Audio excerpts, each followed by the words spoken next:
नमस्कार। श्री श्री रामकृष्ण कथामृत। तब कथामृतं तप्त जीवनं कविभिरीडितं कल्मषापहं श्रवणमङ्गलं श्रीमदाततं भुवि गृह्णन्ति ये भूरिदा जनाः। আমি পড়ছিলাম শ্রী শ্রী রামকৃষ্ণ ভক্ত সঙ্গে এই অধ্যায়টির প্রথম পরিচ্ছেদ। মাস্টার কালীকৃষ্ণের সঙ্গে লইয়া আসিয়াছেন ঠাকুরের কাছে। কালীকৃষ্ণ জানিতেন না তাহাকে তাহার বন্ধু কোথায় লইয়া আসিতেছেন। বন্ধু বলিয়াছিলেন, সুরির দোকানে যাবে তো আমার সঙ্গে এসো, সেখানে এক জালা মদ আছে।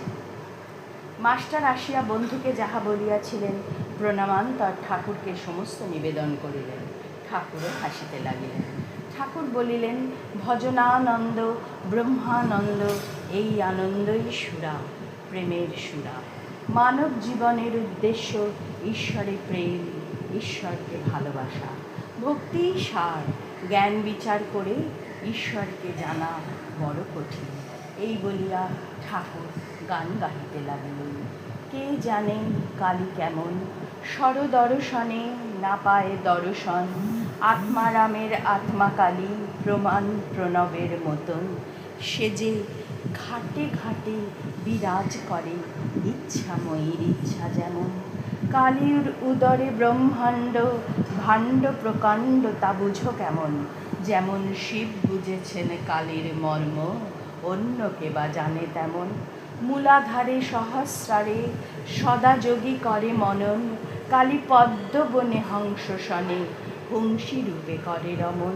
প্রসাদ ভাসে লোকে হাসে, সন্তরণে সিন্ধু তরণ। আমার মন বুঝেছে প্রাণ বুঝে না, ধরবে শশী হয়ে বামন। ঠাকুর শ্রী রামকৃষ্ণ আবার বলিতেছেন, ঈশ্বরকে ভালোবাসা এইটি জীবনের উদ্দেশ্য। যেমন বৃন্দাবনে গোপ গোপীরা, রাখালরা শ্রীকৃষ্ণকে ভালোবাসত। যখন শ্রীকৃষ্ণ মথুরায় গেলেন, রাখালেরা তার বিরহে কেঁদে কেঁদে বেড়াত। এই বলিয়া ঠাকুর ঊর্ধ্ব দৃষ্টি হইয়া গান গাহিছেন।